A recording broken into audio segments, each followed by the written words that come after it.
Hello guys, so welcome back to my channel Harsh discovers. तो guys, आज की जो वीडियो होने वाली है वो होने वाली बार डिपार्टमेंट क्रूज शिप में। तो मैं आपको सब बताऊं कि बार डिपार्टमेंट में क्या क्या होता है, क्या क्या सैलरी रेंज रहती है और क्या क्या पोजीशंस रहती हैं बार डिपार्टमेंट क्रूज शिप में। अगर आप बार में काम करते हैं होटल मैनेजमेंट के बाद, आप भी बार टेंडर हैं और अपना करियर बनाना चाहते हैं क्रूज शिप में, तो आपके लिए ये वीडियो बेस्ट है। और मैं वीडियो स्टार्ट करने से पहले अपने आपसे रिक्वेस्ट करना चाहूँगा, प्लीज़ मेरे चैनल को सब्सक्राइब करो। और मेरे चैनल में इंस्टाग्राम का लिंक है, जाके लिंक में नीचे डिस्क्रिप्शन में भी लिंक दिया मैंने इंस्टाग्राम को, जाके मेरे इंस्टाग्राम को फॉलो करो ताकि आपको नई नई सारी अपडेट्स मिलती रहे। और गाइस, प्लीज़ मेरे वीडियोज़ को लाइक करो, कमेंट्स करो। अगर आपके कोई भी क्वेरीज हैं, कोई भी मतलब इन्फॉर्मेशन आप चाहते हो तो नीचे कमेंट करो, मैं उस टॉपिक पे वीडियो बनाऊंगा। और इंस्टाग्राम में जाके मेरे इंस्टाग्राम को फॉलो करो और वहाँ जाके वीडियोस में कमेंट्स करो और वीडियोस को शेयर करो ताकि आप तक मेरी वीडियोस पहुँचते रहे और आपको नए नए अपडेट्स मिलते रहे। चलो स्टार्ट करते हैं इस वीडियो को। तो guys, today we gonna talk about the bar department in the cruise ship. So basically guys, आप होटल मैनेजमेंट करने के बाद आपको एक्सपीरियंस चाहिए होता है क्रूज शिप में आने के लिए, और वो सारे डिपार्टमेंट्स में अप्लाई होता है ये एलिजिबिलिटी। सो कुछ एलिजिबिलिटी क्राइटेरियाज रहते हैं क्रूज शिप ज्वाइन करने के लिए, जो रहते हैं आपको मैंडेटरी नहीं है कि आपको होटल मैनेजमेंट ही करना है। आप 10th पास मिनिमम होने चाहिए और आपको एक अच्छा खासा एक्सपीरियंस होना चाहिए होटल मैनेजमेंट के बाद। या और अगर आपने होटल मैनेजमेंट नहीं भी किया है, आपको इंडिया के किसी भी 5 स्टार होटल्स में अच्छा एक्सपीरियंस होना चाहिए। अगर आपने होटल मैनेजमेंट नहीं किया, आपने 10th 12th किया है और आपको लेट्स से मैरियट, हायत, ताज, ओबरॉय में एक्सपीरियंस है, तो आप क्रूज शिप में ज्वाइन कर सकते हैं। तो वैसे ही सेम सिमिलर क्राइटेरिया जो भी रहता है वो सारे डिपार्टमेंट के लिए रहता है क्रूज शिप में। सो भाई गाइज, अगर हम आज स्पेशली बात करेंगे बार डिपार्टमेंट के लिए, तो बार डिपार्टमेंट में गाइज देखो, बार डिपार्टमेंट सब जगह बार सेम रहता है होटल्स में, क्रूज शिप पे। बस चीज़ें डिफरेंट क्या रहती हैं, positions, salary and timings, duty, jobs and responsibilities अलग रहती हैं।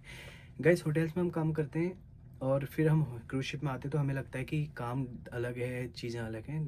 Definitely guys, this is the truth कि होटल्स का काम अलग है, क्रूज शिप में काम अलग रहता है, क्योंकि changes lot, there are lot of changes in the cruise ship, between the cruise ship and hotels. It's a big difference actually.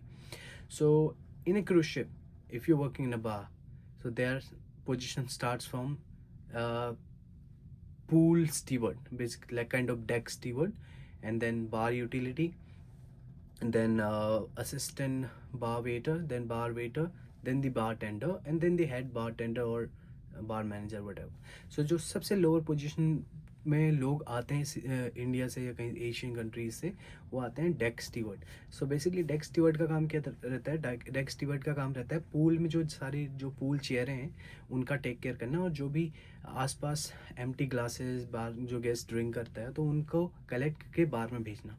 उसके ऊपर आता है बार यूटिलिटी। मोस्टली लोग अगर आपके पास 2-3 साल का एक्सपीरियंस भी है तब भी आपको क्रूज शिप बार यूटिलिटी ही लेता है। आपको आपको डायरेक्ट बार वेटर या बार टेंडर हायर नहीं कर सकता क्रूज शिप। अगर आपके साथ पास कितना भी एक्सपीरियंस है, अगर आपके पास 6-7 साल का एक्सपीरियंस है, आप बार मैनेजर हो, in that case they might hire you as a bartender और बार वेटर। बट अगर आपके पास 2-3 साल का एक्सपीरियंस है as a bartender, assistant bartender, तो ये मत सोचिए कि बार टेंडर ही आएंगे या बार वेटर ही आएंगे, आपको बार यूटिलिटी या असिस्टेंट बार वेटर लिया जाएगा। तो बार यूटिलिटी का क्या काम रहता है, बार यूटिलिटी बेसिकली बार में बार टेंडर और बार वेटर्स को हेल्प करता है। उसकी जॉब जो है वो बैक साइड जॉब है, मतलब गेस्ट के साथ इंटरेक्शन नहीं है। सो बार यूटिलिटी के बाद आता है असिस्टेंट बार वेटर, जो बार वेटर को हेल्प करता है। उसके बाद आता है बार वेटर, बार वेटर के ऊपर बार टेंडर, बार टेंडर के ऊपर हेड बार टेंडर और bar manager whatever. So guys, this is the hierarchy in cruise ship. लेकिन ये डिपेंड करता है कंपनी टू कंपनी, अलग अलग कंपनीज में भी अलग अलग हायरार्कीज रहती हैं, but this is basic. And the salary range जो मैंने डेक स्टीवर्ड की बताया था, it also depends on the company to company. So minimum आपका रहता है $1000, जो कि आपका आता है 80, 85, 90 हज़ार तक। सो अगर आप सबसे लोअर पोजीशन में भी ज्वाइन कर रहे हैं तो आपको 1-आध लाख सैलरी मिल ही जाएगी। अगर वैसे ही बार वेटर का रहता है 1.5 लाख 2 लाख, फिर बार टेंडर का रहता है 2-2.5 लाख। और टिप्स की बात करें, टिप्स डिपेंड करता है guys company to company and guest to guest. अगर आप यूएस कंपनी में काम करें, यूएस गेस्ट है, तो आपको अच्छी खासी टिप मिल सकती है। आप नीचे अगर लेवल पे काम कर रहे हो जैसे डेस्क स्टीवर्ड बार यूटिलिटी, तब आपको टिप नहीं मिलती क्योंकि आप गेस्ट से डायरेक्ट डील नहीं करते हो, गेस्ट के साथ आपका इंटरेक्शन नहीं है। तो अगर आप बार वेटर बार टेंडर काम कर रहे हो then you might get something on your hand. So there's nothing fixed. Don't even think about the tips because it depends on the company to company and the guest to guest. There's no fixed tips or commission. And also there are some connoisseur wines and alcohol जिसको आप अगर cell करते हैं तो आपको commission मिलता है. तो आप बेसिक जो सैलरी रहती है वो 1 लाख रहती है. अगर आप वैसे ही कंपनी टू कंपनी वो बढ़ती जाती है. किसी के 2 लाख मिलती है, किसी को 2.5 लाख 3 लाख. बार वेटर अगर बार टेंडर बनना है तो आपको 2 से 3 लाख के बीच में मिल सकती है. तो वैसे ये एक छोटी सी इन्फॉर्मेशन थी about the bar department in the cruise ship, क्योंकि मुझे बहुत सारी क्वेरीज आई थी कि भाई बार के बारे बताओ, बार टेंडिंग में क्या होता है और क्रूज शिप में बार डिपार्टमेंट में कैसे जॉब होती है, सैलरी क्या रहती है. तो ये बेसिक सी सैलरी है और बेसिक हायरार्की है और यही है क्रूज शिप में. तो गाइस फिलहाल के लिए मैं अलविदा चाहूँगा और मैं आपसे रिक्वेस्ट करूँगा नीचे डिस्क्रिप्शन में मेरा इंस्टाग्राम का लिंक है, जाके जल्दी फॉलो करो और मेरे यूट्यूब चैनल को सब्सक्राइब कर दो. आगे जाके आपको और भी इन्फॉर्मेशन मैं प्रोवाइड करूँगा. अगर आपको क्रूज में जॉब करना है तो मुझे फॉलो करो, डेफिनेटली मैं आपको